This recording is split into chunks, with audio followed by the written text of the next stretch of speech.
नमस्कार, क्रिकेट हाउसफुल में आपका स्वागत है। आपके साथ मैं हूं अपूर्व मिश्रा। टीम इंडिया में इस वक्त कुछ भी ठीक नहीं चल रहा है। ना प्लेइंग 11 सेट हो पा रही है और ना ही रोहित कोहली का फ्यूचर। तभी तो आईसीसी रैंकिंग में नंबर 1 और नंबर 2 पर कब्जा जमाने वाली रोको की जोड़ी के लिए आने वाले साल मुश्किलों वाले होने वाले हैं। बीसीसीआई अब रोको की जोड़ी को हटाने वाली है। पैसा यानी सैलरी काटने का प्लान बना रही है। मोटे मोटे शब्दों में समझा जाए तो हिटमैन रोहित और किंग कोहली का डिमोशन होने जा रहा है। कब होगा रोहित कोहली के फ्यूचर पर फैसला, आपको बताते हैं इस रिपोर्ट में।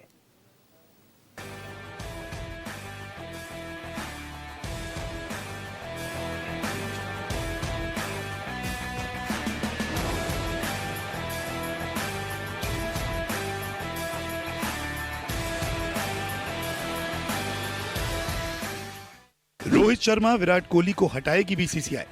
गिल गंभीर के चक्कर में होगी विदाई। रोहित शर्मा ने ऑस्ट्रेलिया में जमकर कंगारू के खिलाफ हल्ला बोला तो किंग कोहली का घर में साउथ अफ्रीका के खिलाफ बल्ला बोला। रोको की जोड़ी आज सुपरहिट है, जिसकी गूंज आईसीसी तक पहुंच गई है। तभी तो ये दोनों सूरमा आज रैंकिंग में नंबर 1 और नंबर 2 की कुर्सी पर बैठे हैं।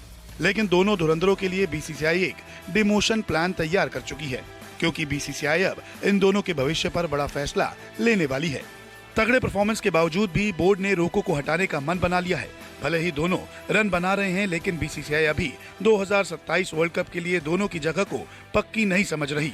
दरअसल 22 दिसंबर को बीसीसीआई की एजीएम की मीटिंग होने वाली है। इस बैठक में रोहित और विराट के भविष्य पर एक बड़ा फैसला होगा। दोनों के सेंट्रल कॉन्ट्रैक्ट पर चर्चा होगी। रोहित और कोहली दोनों इस वक्त ग्रेड A+ का हिस्सा हैं।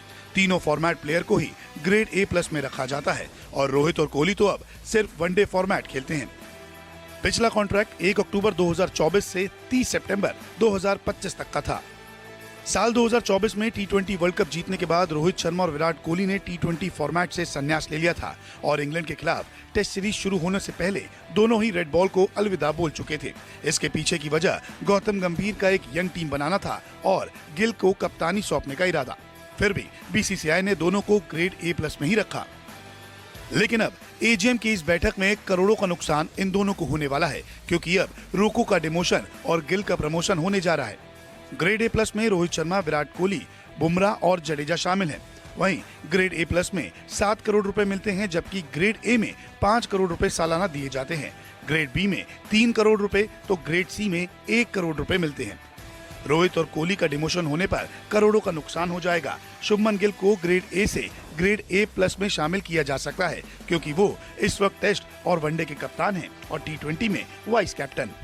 बीसीसीआई ने पिछले कॉन्ट्रैक्ट में 35 खिलाड़ियों को चुना था, जिसको 4 कैटेगरी में बांटा गया था। लेकिन अब इस बार जब कॉन्ट्रैक्ट आएगा तब बड़े बड़े बदलाव देखने को मिलने वाले हैं। पिछले कॉन्ट्रैक्ट की तुलना में कैटेगरीज में प्लेयर की गिनती कम हो सकती है। 2024 और 25 के सेंट्रल कॉन्ट्रैक्ट में नजर डाले तो ग्रेड A+ में 4 खिलाड़ियों को रखा गया था, जिन्हें 7 करोड़ रुपए मिल रहे थे। रोहित शर्मा, विराट कोहली, जसप्रीत बुमराह और रविंद्र जडेजा। ग्रेड A में 6 खिलाड़ी थे, जिसमें मोहम्मद सिराज, KL राहुल, शुभमन गिल, हार्दिक पांड्या, मोहम्मद शमी और ऋषभ पंत का नाम था। ग्रेड B में 5 खिलाड़ी थे, जिन्हें 3 करोड़ रुपए मिल रहे थे। उनमें सूर्य कुमार यादव, जो T20 के कैप्टन हैं, कुलदीप यादव, अक्षर पटेल, यशस्वी जायसवाल और श्रेयस अय्यर। ग्रेड C में 1 करोड़ की राशि में 19 खिलाड़ियों को रखा गया था, जिसमें रिंकू सिंह, तिलक वर्मा, ऋतुराज गायकवाड़, शिवम दुबे, रवि बिश्नोई, वॉशिंगटन सुंदर, मुकेश कुमार, संजू सैमसन, अर्शदीप सिंह, प्रसिद्ध कृष्णा, रजत पाटीदार, सरफराज खान, आकाशदीप, नीतीश कुमार रेड्डी, ध्रुव जुरैल, वरुण चक्रवर्ती, ईशान किशन, अभिषेक शर्मा और हर्षित राणा। खैर, 22 दिसंबर को रोहित, विराट समेत ऐसे कई खिलाड़ियों पर बड़ा फैसला होने जा रहा है, जो टीम इंडिया के लिए फिलहाल एक फॉर्मेट खेल रहे हैं या एक भी नहीं। अब देखना होगा कि जब एजीएम मीटिंग होती है तो कॉन्ट्रैक्ट पर चर्चा में किसका प्रमोशन और किसका डिमोशन होता है। Sports desk, news 24। तो रोहित शर्मा और विराट कोहली पर तो फैसला 22 दिसंबर को आ जाएगा कि उनको किस कैटेगरी में डाला जा रहा है और कितनी सैलरी मिलेगी। लेकिन टीम इंडिया में एक जगह के लिए 2 दावेदारों के बीच में लड़ाई जारी है। यह लड़ाई किसी और के बीच नहीं, बल्कि शुभमन गिल और संजू सैमसन के बीच है, क्योंकि लगातार फ्लॉप होने के बाद उपकप्तान शुभमन गिल को संजू से पहले मौका दिया जा रहा है। पहले T20 में फेल होने के बाद भी गिल का खेलना तय है और संजू का बाहर होना पक्का है। समझिए तो क्यों गंभीर करते हैं संजू से पहले गिल को फेवर, हमारी इस रिपोर्ट में देखिए।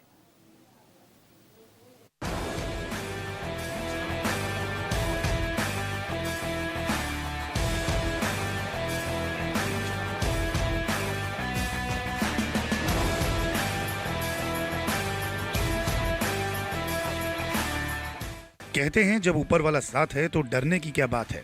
ऐसा ही कुछ शुभमन गिल के साथ है। T20 फॉर्मेट में शुभमन गिल फ्लॉप है और यहाँ ऊपर वाला तो नहीं, लेकिन कोच गौतम गंभीर और चीफ सिलेक्टर अजीत अगरकर का साथ शुभमन गिल को मिल रहा है। तभी तो लगातार फ्लॉप होने के बाद प्लेइंग 11 में बुलाया गया, वाइस कैप्टन भी बनाया गया। नतीजा ये रहा कि 3 शतक लगाने वाले संजू सैमसन को बाहर बैठना पड़ा और पानी पिलाना पड़ा। साउथ अफ्रीका के खिलाफ पहले T20 में शुभमन गिल फ्लॉप थे, लेकिन क्या अब दूसरे T20 में संजू को मौका मिलेगा, ये एक बड़ा सवाल है। पहले T20 मुकाबले में शुभमन गिल 4 रन बनाकर आउट हो गए। पिछली 16 पारियों में गिल के बल्ले से एक भी 50 नहीं आई। T20 में आखिरी 50 13 जुलाई 2024 को जिम्बाब्वे के खिलाफ आया था। दूसरा T20 मुकाबला अब न्यू चंडीगढ़ में खेला जाना है। क्या संजू को एक बार फिर से ओपनिंग में मौका मिलेगा, ये सबसे बड़ा सवाल है, क्योंकि संजू सैमसन पिछले साल ओपनिंग करते हुए 3 शतक भी जड़ चुके हैं। गिल एक शानदार खिलाड़ी हैं, इसमें कोई शक नहीं है, लेकिन टीम इंडिया के आका तो परफॉर्मेंस की बात हमेशा करते आए हैं और ऐसे में प्रदर्शन के आधार पर संजू गिल से बहुत आगे हैं। जहां गिल रनों के लिए तरस रहे हैं, वहीं संजू परफॉर्मेंस करके बाहर बैठे हैं और ड्रॉप होने की वजह तलाश रहे हैं। दोनों खिलाड़ियों की ओपनिंग की बात की जाए तो शुभमन गिल ने 34 मुकाबलों में ओपनिंग की है, तो संजू सैमसन ने 17 मुकाबलों में। शुभमन गिल 841 रन बना पाए तो संजू सैमसन 522 रन। शुभमन गिल का औसत 29 का रहा तो लगभग संजू सैमसन का औसत 33 का रहा। स्ट्राइक रेट शुभमन गिल का 141 के करीब है तो संजू सैमसन 178 के ऊपर की स्ट्राइक रेट से T20 में रन बनाते हैं। शुभमन गिल ओपनिंग करते हुए 1 शतक और 3 हाफ सेंचुरी लगा चुके हैं, तो वहीं संजू सैमसन 3 शतक और 1 हाफ सेंचुरी ठोक चुके हैं। आंकड़ों के लिहाज से गिल और संजू में दूर दूर तक कोई तुलना नहीं कर सकता, लेकिन गंभीर की आंखों पर मानो गिल के नाम की पट्टी बंधी है। तभी तो फ्लॉप होने के बाद लगातार गंभीर ने गिल को मौका ही मौका दिया। सैमसन को मौका ना मिलने की वजह ये भी है कि गिल टेस्ट और वनडे टीम के कप्तान हैं, उन्हें T20 में उप कप्तान बनाया गया है। ऐसे में गिल को प्लेइंग 11 में रहना भी जरूरी है। उन्हें T20 का कप्तान भी बनाया जा सकता है और यही कारण है कि गिल को सैमसन से ज्यादा मौके मिल रहे हैं। अब मुलानपुर में होने वाले दूसरे T20 मुकाबले में कोच और कप्तान की पहली पसंद शुभमन गिल ही होंगे और गिल खेलते हैं तो संजू बाहर रहेंगे। ऐसे में प्लेइंग 11 में अभिषेक शर्मा और शुभमन गिल ओपनिंग करते हुए नजर आएंगे। सूर्य कुमार यादव, तिलक वर्मा, हार्दिक पांड्या, शिवम दुबे, जितेश शर्मा, अक्षर पटेल, वरुण चक्रवर्ती, जसप्रीत बुमराह और अर्शदीप सिंह होंगे। खैर, इस बात को मानने में कोई बुराई नहीं है कि जब तक शुभमन गिल ओपनिंग करेंगे तब तक संजू को बाहर ही बैठना पड़ेगा। संजू 15 का हिस्सा तो होते हैं, लेकिन 11 में आने के लिए उन्हें अपना बैटिंग पोजीशन बदलना होगा। अब देखना होगा कि गंभीर और सूर्य कुमार यादव दूसरे T20 मुकाबले में उप कप्तान को कुर्बान करते हैं या फिर नहीं।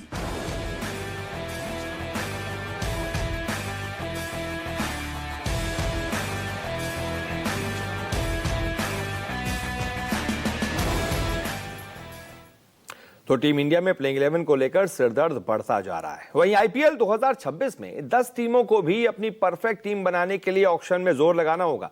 उनका भी सिरदर्द बढ़ रहा है, क्योंकि आईपीएल 2026 के ऑक्शन का काउंटडाउन शुरू हो चुका है और हजारों खिलाड़ियों ने अपना नाम रजिस्टर किया था, लेकिन किस्मत सिर्फ कुछ खिलाड़ियों की ही चमकेगी। हैरानी की बात यह है कि आईपीएल के इस ऑक्शन में भारतीयों का कम, विदेशियों का बोलबाला ज्यादा देखने को मिलने वाला है। इस रिपोर्ट में आपको बताते हैं कि कितने खिलाड़ी ऑक्शन में हैं, विदेशी और भारतीयों का क्या है बेस प्राइस।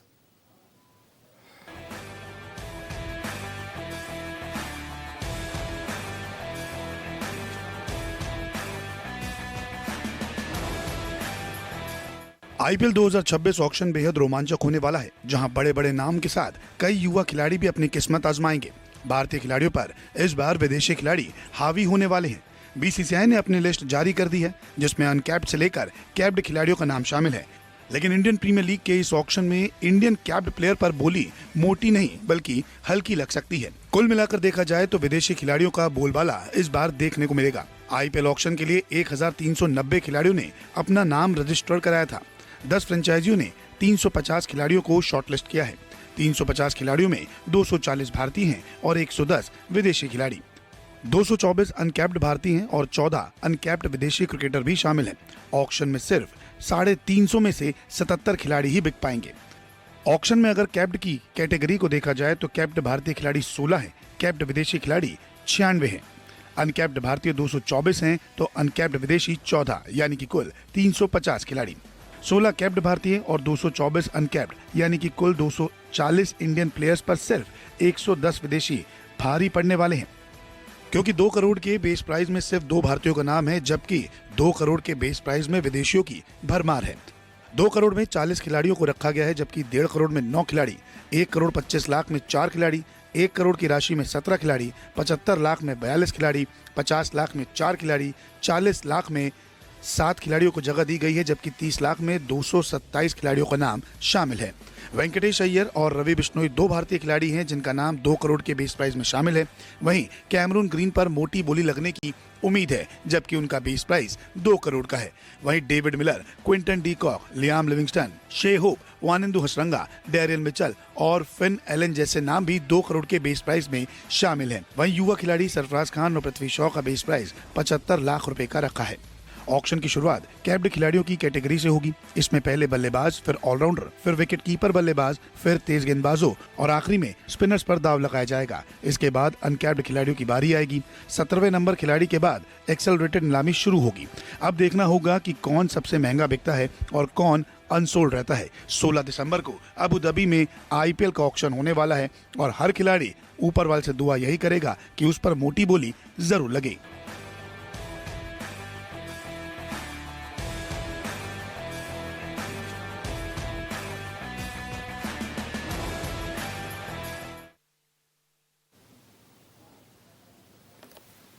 इस बात में कोई दो राय नहीं कि इस बार का ऑक्शन बहुत ही ज्यादा दिलचस्प होने जा रहा है। फिलहाल क्रिकेट हाउसफुल में आज के लिए बस इतना ही, लेकिन एक छोटा सा ब्रेक लेंगे और ब्रेक लेने से पहले आपको इस वक्त की बड़ी हेडलाइंस दिखाते हैं।